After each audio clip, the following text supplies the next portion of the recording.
Welcome to Branding Room Only, the podcast where your personal brand gets a front row seat. I'm Paula Edgar, and if you're here, it's because you know your brand isn't just about what you do. It's about how people experience you.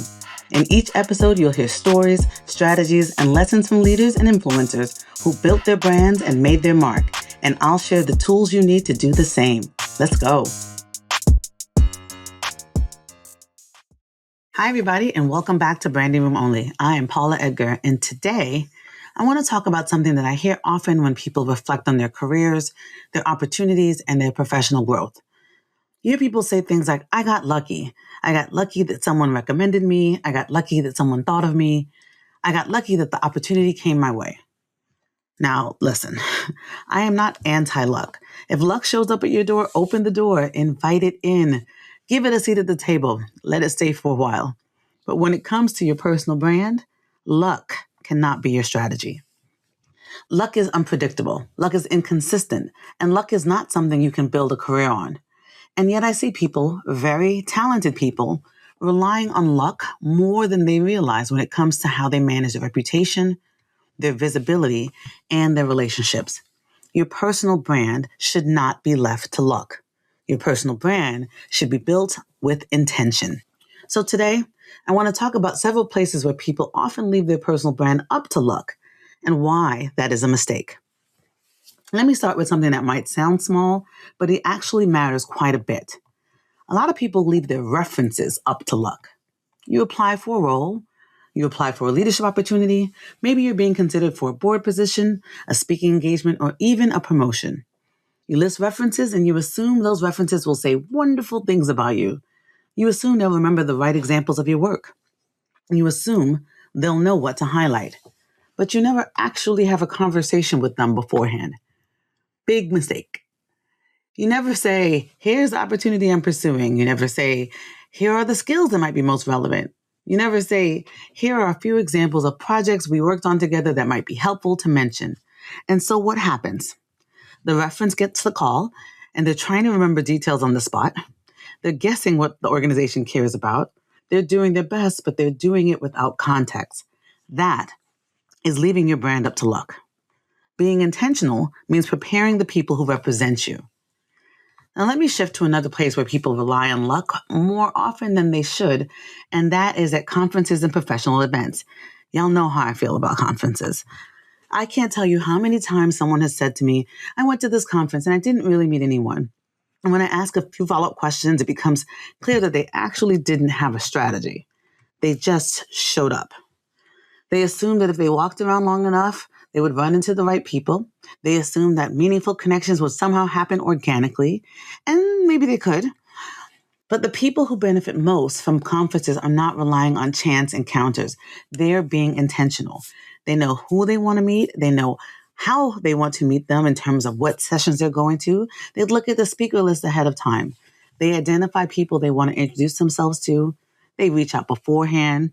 They choose sessions strategically, and they follow up afterwards. They don't leave those moments to luck. And that reminds me of another place where people often rely on luck, which is visibility. I see so many professionals doing excellent work, brilliant work, impactful work that absolutely deserves recognition. But they assume someone will notice. They assume their reputation will travel on its own. And sometimes it does. But many times it doesn't. Your personal brand requires visibility with intention. That doesn't mean constantly promoting yourself or performing for attention. It means making sure that people understand the value you bring. It means sharing insights. It means contributing to the conversations in your industry. It means being part of professional communities where your voice is heard. Because if people don't know what you do, they can't think of you when opportunities arise. Now, let me connect that to another important piece of personal branding, which is your narrative. If you do not tell your story, someone else will fill in the blanks. We talk about this a lot on this podcast. And so the story they tell may not reflect the full picture. I see this happen often with lawyers, executives, and professionals who have incredible careers, but very little public narrative about their journey or their perspective. And when that happens, people make assumptions. They assume what your expertise is. They assume what you care about. and they assume what your strengths are. But being intentional about your brand means shaping your narrative instead of leaving it to interpretation. It means deciding how you want to be known and making sure your actions, your conversations, and your visibility reinforce that story. Now, let's talk about relationships. This is another place where people often rely on luck. They think networking, relationship building is about chance encounters. They think it's about who you happen to meet at the right moment. But strong professional networks are built through consistency. They're built through checking in, through following up, through congratulating people on their wins, through supporting each other's work, through being someone who stays connected even when there is no immediate benefit or need. The people who become powerful advocates for your brand are rarely random. They're the people who you've built relationships with over time. And that doesn't happen by accident. It happens through intention, or it should happen through intention. Now, let me talk to you about another place where I feel like it's particularly important. That's opportunities. Sometimes people wait to be invited. They wait for someone to recognize their potential. They wait for someone to say, you would be great at this. But the reality is that many of the people who receive opportunities are the ones who made their interests known. They raise their hand.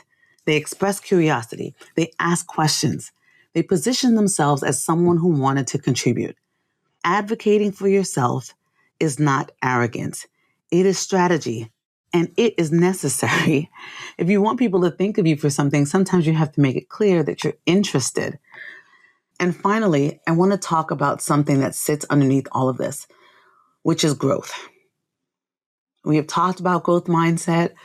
We've talked about it a lot and how it helps you to navigate your brand. And yet many people leave their growth up to luck. They assume that confidence will appear eventually, that clarity about their next step will somehow emerge on its own. But growth can be and should be intentional too. You should be reflecting on where you are.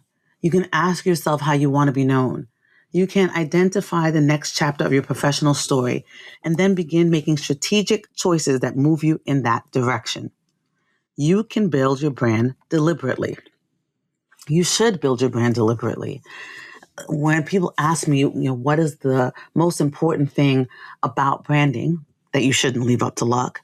That is strategy, right? We're not leaving things up to chance.